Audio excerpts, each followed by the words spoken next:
The rain fell in sheets over the city that night, turning the streets into rivers of reflected neon light.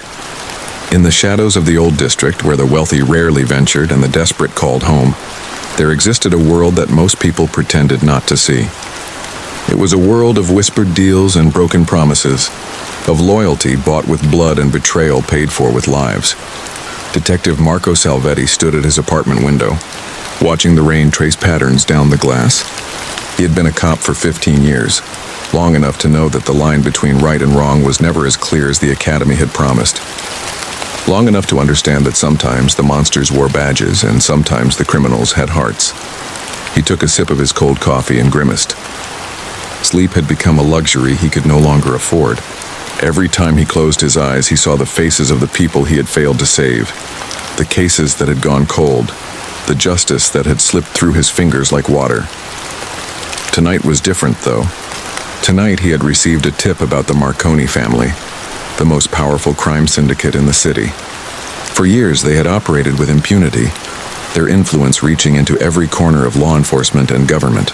But Marco had spent the last 3 years building a case against them, gathering evidence piece by piece, witness by witness, and tonight he was supposed to meet an informant who claimed to have information that could finally bring them down.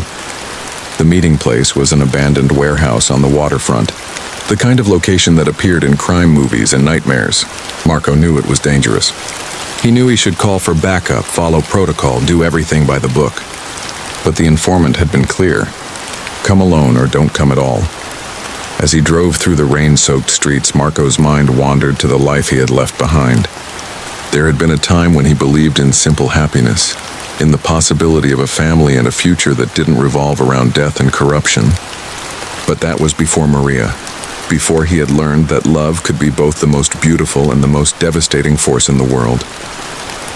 The warehouse loomed ahead, a skeletal structure against the stormy sky.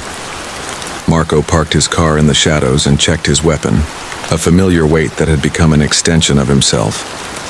He moved through the rain with practiced stealth, his senses alert for any sign of danger. Inside the warehouse was a maze of darkness and decay. Water dripped through holes in the roof, creating a symphony of echoes that masked the sound of his footsteps. The air smelled of rust and abandonment, of dreams that had rotted away with time. Detective Salvetti, a voice called from the shadows. It was soft, almost melodic, and unmistakably feminine. Marco's hand moved to his gun, but he didn't draw it. "Show yourself." A figure emerged from the darkness, and Marco's breath caught in his throat. She was beautiful in a way that seemed almost dangerous, with long dark hair that fell in waves around her shoulders and eyes that held the weight of too many secrets. She wore simple clothes, dark and practical, but there was an elegance to the way she moved, like a dancer who had learned to walk among predators. "My name is Isabella," she said, stopping a few feet away from him. "I'm the one who contacted you." Marco studied her carefully, his detective's instincts searching for deception. "You said you had information about the Marconi family." "I do," she replied, her voice barely above a whisper. "But first you need to understand something. The information I have, it comes at a cost. Not money. Something much more valuable." "What cost?" Marco asked, his suspicion growing. Isabella took a step closer, and in the dim light, Marco could see the pain etched into her features, the exhaustion that came from carrying burdens too heavy to bear. "The cost is my life, detective, because once I tell you what I know, there will be no going back for me. The Marconi family will hunt me until I'm dead." Marco felt a chill that had nothing to do with the cold air. "Why would you risk that?" "Because," Isabella said, and her voice broke slightly, "I've done terrible things in my life. Things that keep me awake at night, that haunt me every moment of every day. I've been a weapon for evil men, and I've hurt people who didn't deserve it. This is my chance to do something right, even if it's the last thing I ever do." There was something in her words that resonated with Marco, a familiar echo of his own internal struggles. "Tell me," he said gently. "Tell me everything." Isabella began to speak, and as her story unfolded, Marco realized he was hearing something extraordinary. She wasn't just an informant. She was an assassin, one of the Marconi family's most valued assets. For 10 years, she had carried out their orders without question, eliminating rivals and witnesses, anyone who threatened the family's power. but something had changed 6 months ago. She had been sent to kill a young woman, an accountant who had discovered evidence of the family's money laundering operations. When Isabella had found her target, she had seen not a criminal or a threat, but a frightened girl barely out of college, someone with a family and dreams and a future. For the first time in her career, Isabella had hesitated, and in that moment of hesitation she had seen her own reflection, the monster she had become. She had let the girl live, helping her escape instead. It was an act of mercy that had cost her everything. The Marconi family knew she had failed, knew she had betrayed them. Now she was as marked for death as any of their enemies. "I have names," Isabella said, pulling a small drive from her pocket. "Locations, bank accounts, evidence of murders going back a decade. Everything you need to destroy them. But you have to promise me something." "What?" Marco asked. "Promise me that girl lives. Promise me her family stays safe. And promise me that when this is over, someone will remember that I tried to make things right." Marco looked into her eyes and saw the desperate hope there, the need for redemption that he understood all too well. "I promise," he said, and he meant it. Isabella handed him the drive, and as their fingers touched, something passed between them. Recognition, perhaps, an understanding that they were both people who had wandered too far into the darkness and were desperately seeking a way back to the light. "There's something else you should know," Isabella said softly. "The Marconi family, they have people inside your department. High-ranking officers who feed them information. That's why I couldn't go through official channels. That's why I needed to contact you directly." Marco's blood ran cold. He had suspected corruption, but hearing it confirmed was different. "Who?" "I don't have all the names," Isabella admitted. "But your Captain Donovan, he's been on their payroll for years. If you try to move on this information through normal channels, the Marconis will know before you can act." The pieces were falling into place now. All the cases that had mysteriously gone cold, all the evidence that had disappeared. Marco felt a surge of anger, but also a strange sense of clarity. He finally understood what he was really fighting against.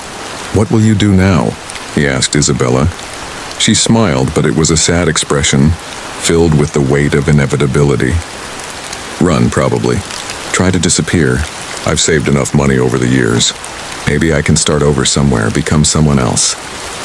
"Come with me," Marco said suddenly, surprising himself with the words. "Let me help you. You could enter witness protection, testify against them.